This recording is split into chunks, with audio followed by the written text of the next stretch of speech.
కానీ ఎందుకు ఒక్కొక్కళ్ళు మీతో ఉన్న సితార్ నాగవంశీ మీకు మీ చెప్పారు కదా నాగలోకం అన్నారు, ఆయన పేరు నాగవంశీ, ఆయన నాగలోకం అన్నారు. ఓకే, మంచోడండి. అంటే వాస్తవానికి ఏదో నాకు ఆయన సినిమాలు ఇస్తాడని నేను చెప్పట్లేదు. 90% ఆయన ఎక్కువ మా గుణాలు ఎక్కువ వచ్చినాయి ఆయనకి. అదే మీ గుణాలు ఎక్కువ వచ్చాయి, మా గుణాలే వచ్చినాయి. ఇప్పుడు అదే ఇప్పుడు మాలాగా ఆయన డామినేషన్ చేస్తున్నాడు, ప్రయత్నం చేస్తున్నాడు. అదేదా అది మమ్మల్ని చూసి అంటాను నేను. రాజుగారు కూడా మన స్టేజ్ మీద అన్నారు కదా, వంశీ నేను నాలో ఒకప్పుడు దిల్ రాజు చూసుకున్నాను. అదే అంటున్నాను. ఇప్పుడు అలాగే ఇప్పుడు ఆయన ఏంటంటే దిల్ రాజు శిరీష్ ఇంకా ఎగ్జిబిషన్లోకి రాలేదు. కానీ ఇప్పుడు చేస్తున్నది ఆయన అంతేంది, రాజన్ ఎలా చేశాడు, శిరీష్ అని ఎలా చేశాడు, నేను అలాగే చేస్తా. కానీ మంచిదే కదా సార్. ఇప్పుడు చేయని 30 కోట్లు వస్తున్న కూలీని బాబు ఆ డిస్ట్రిబ్యూటర్కి ప్రొడ్యూసర్కి 45 కోట్లు వచ్చేలా చేశాడు కదా. 45 వచ్చేలాగా ప్రొడ్యూసర్కి వచ్చేలాగా చేశాడు. కానీ ఇక్కడ వచ్చే డిస్ట్రిబ్యూటర్కి మైనస్ చేసిన అన్న సంగతి గ్రహిస్తుంది వాళ్ళు. నేను అనేది ఇప్పుడు మనం సినిమా అమ్మేస్తామండి ఉంచంగా, ఎగ్జాంపుల్ అమ్మేస్తాం కదా, మరి కొన్న బయ్యర్కి రేట్ పెరిగిందిగా.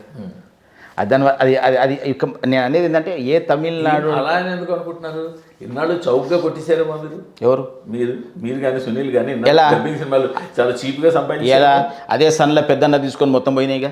ఒకటి రెండు పోతే అట్లా మాట్లాడతారండి మీరు, భలే మాట్లాడతారు. సక్సెస్ వచ్చినప్పుడు ఒకలాగా మాట్లాడతారు, ఫ్లాప్ వచ్చినప్పుడు ఒకలాగా మాట్లాడతారు. పెద్దన్న అనే సినిమా ఫస్ట్ సన్ పిక్చర్స్ నుంచి కొన్న సినిమా, మేమందరం కలిసే కొన్నాం కదా, సునీల్ మేము కలిసి. మొత్తం ఎంత పోయింది, మొత్తం పోయిందిగా. బీస్ట్ సినిమాలో మొత్తం పోయిందిగా. ఒక సినిమా వచ్చింది జైలర్, జైలర్తోనే వచ్చి డబ్బు సంపాదించేసామా? మరి పోయిన డబ్బు ఎక్కడిచ్చారు, దేనికి ఇచ్చారు చెప్పండి? ప్రతి సినిమా కొన్నదే కదా, వాళ్ళు సన్నోళ్ళు ఏం డిస్ట్రిబ్యూషన్ ఇవ్వరు కదా. ఏం కంట్రోల్ అండి? పెద్దన్న సినిమా 6 కోట్లకు 7 కోట్లకు కొంటే మొత్తం పోయింది, 12 కోట్లకు కొంటే మొత్తం పోయింది. దాని తర్వాత ఈ సినిమా తక్కువలు ఇచ్చారా ఏంది జైలరు? తర్వాత మొన్న వచ్చిన సినిమా అదేది మన వెట్టాయన్, తక్కువ రేట్లు ఇచ్చారా? అన్ని రేట్లు పెద్ద రేట్లే కదా, అన్నిట్లా డబ్బులు పోయినాయి, ఒక జైలర్లు వచ్చింది. కాదు ఇన్ని ఇంత స్ట్రైట్గా మాట్లాడతారు, ఇంత బాగా మాట్లాడతారు, ఇంత పెర్ఫెక్ట్ చెప్తారు. ఇప్పుడు ఏ సినిమా ఎంత వస్తుంది ఎంత పోతుంది అన్నది పబ్లిక్ తెలిస్తే హీరోలు నిర్మాతలు కంట్రోల్ అవ్వాలంటారా?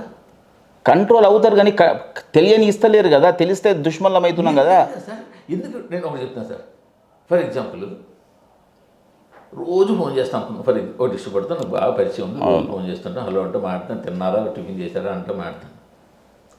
రిలీజ్ మొన్న నుంచి ఒక 3 రోజులు ఫోన్లు ఎత్తారు. ఎందుకు వీడు ఫోన్ ఎందుకు చేస్తున్నాడు, వీడి కలెక్షన్ ఆడాడని ఫోన్ చేస్తున్నాడు. వైజాగ్ ఎంత చేసింది, నైజాగ్ ఎంత చేసింది, ఈస్ట్ ఎంత చేసింది తెలుసుకోవడం కోసం ఇంకా ఫోన్ ఎత్తారు. మళ్ళీ 3 రోజుల తర్వాత ఎత్తారు, కలెక్షన్ చెప్పాల్సి ఉంటుంది. ఎందుకు చెప్పరు నాకు అర్థం కాదు. అదేనండి ఇప్పుడు ప్రొడ్యూసర్లకు రిస్ట్రిక్షన్ చేస్తున్నారు కదా. ఈ ప్రొడ్యూసర్లు ఏం చేస్తున్నారు, మా సినిమాకి ఎందుకు చెప్పాము, ఏ సినిమాకి చెప్పలేదు చెప్పండి. సంక్రాంతికి వస్తున్నాక చెప్పలేదా, గేమ్ చేంజర్కి చెప్పలేదా, లేకుంటే ఏ సినిమాకి చెప్పలేదు? మీరు ఈ మధ్య మన ఏదో సినిమాకి పెడితే మీకు డైలీ షేర్లు మెసేజ్లు పెట్టాను కదండి. మరి ఎక్కడ దాస్తున్నా? అందరు నాలాగా ఉండాలని లేదు కదా. నేను అనేది ఇప్పుడు ఎవరి సమస్యలు వాళ్ళ. ఇప్పుడు నేను ఒక విషయం అండి, శిరీష్ రెడ్డి ఏమో అందరిని ఎదుర్కొంటాడేమో, దిల్ రాజు అందరిని ఎదుర్కొంటాడేమో, మిగిలిన డిస్ట్రిబ్యూటర్లు అందరూ ఎదుర్కొంటారనే కెపాసిటీలో ఉండకపోవచ్చుగా, వాళ్ళ భయంలో వాళ్ళు బతకొచ్చు.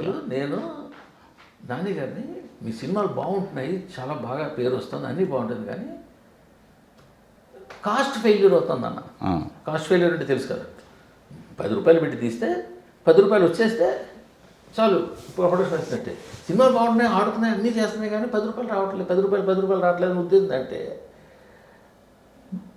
నాతో ఆబ్దిని మాట్లాడిన ప్రొడ్యూసర్లు ట్వీట్లు వేసారు, మాకు బాగుంది, మాకు బాగానే ఉందని. ఏ సినిమా గురించి అంటున్నారు? నాన్నగారి సినిమాలు ఏ సినిమాలు బయ్యప్పుడు, ఏ సినిమాలు? ఆ టైంలో శ్యామ్ సింగర్ కానీ, తర్వాత ఇంకొకటి 2 సినిమాలు కానీ. అయితే ఇప్పుడు నిర్మాతలు ఎలాగా వాళ్ళే గార్డ్ చేస్తుంటే హీరోలు అందరినీ కలెక్షన్స్ చెప్పకుండా. నాకు తెలిసినంత మట్టుకైతే నాని దగ్గరికి వెళ్ళి అయితే అవి లేవండి. నేను నాని సినిమాల్ని అన్నీ చేశా, నైజాం చేశా, వైజాగ్ చేశా. కలెక్షన్స్ బయట చెప్పొద్దు అన్నది మాత్రం ఈ రోజు వరకు అయితే మాకు లేదు. ఎవరు లేరు. నాకు తెలిసి అయితే నాని సినిమాలకైతే రిస్ట్రిక్షన్స్ పెట్టిన లేరు. కింద ఆంధ్రాలో కొంతమంది సినిమాలప్పుడు కొంతమంది డిస్ట్రిబ్యూటర్లు ఫోన్ చేస్తే, సార్ మాకు ప్రాబ్లం సార్, మాకు ప్రొడ్యూసర్ చెప్పాడు కలెక్షన్ చెప్పొద్దు అన్నారు సార్. తిరిగి కొందరైతే మూర్తి ఫోన్ చేస్తారు కలెక్షన్ చెప్పొద్దని చెప్పిన వాళ్ళు కూడా ఉన్నారు. అంటే ఉండేవచ్చు, నేను కాదనట్లేదు, కానీ వీళ్ళైతే నాని దగ్గర అయితే అది లేదు మరి నాకు తెలిసి. నేను నాని ఎగ్జాంపుల్ చెప్పింది కాస్ట్ ఆఫ్ ఫెయిల్యూర్ గురించి మాట్లాడితే చెప్తున్నాను. ఓకే, ఇప్పుడు ఓపెన్గా లెక్కలు తెలిస్తే కదా, అప్పుడు మన్నాడు సినిమా ఎంత కొన్నాం ఇది వస్తుంది. అవును. ఇప్పుడు గుంటూరు గారు నైజాం ఎంత చేసింది?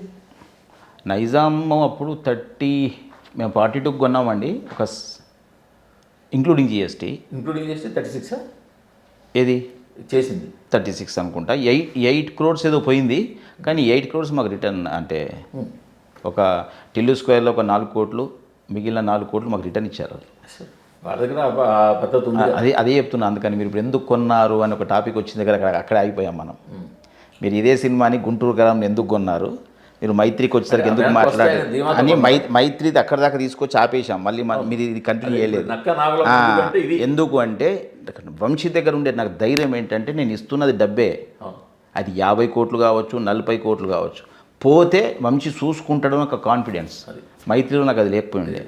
ఎలా ఇస్తాను నేను రేటు, అది నేను అనేది. ఇప్పుడు డబ్బు పోతే చేయాల్సింది. మీరు 42 ఎందుకు కొన్నాము అంటే అంతే, నువ్వే చూసుకుంటావు కదా వంశీ, ఏముంది ఓకే అంటాం, అంతే ఇస్తాం. ఇప్పుడు నాకు డబ్బు ప్రతి సినిమాలు ఇచ్చారు, అజ్ఞాతవాసులు ఇచ్చారు.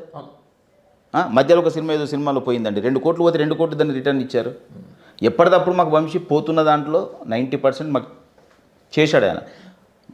నెక్స్ట్ హిట్ అయిన సినిమాలో కమిషన్ వంగ మిగిలింది అంతే. ఆయన ఆఫీస్ నుంచి మాత్రం మేము డబ్బులు పోగొట్టుకున్నది లేదు ఈ రోజు వరకు. అలాంటప్పుడు నాకు ఆయన ఏ రేట్ ఇవ్వమన్నా ఇస్తాను, నాకు ఎందుకు భయం? అదే మీకు ఆ కాన్ఫిడెన్స్ ఉన్నప్పుడు అది ఒక విధంగా అడ్వాన్స్ లెక్క అంతే.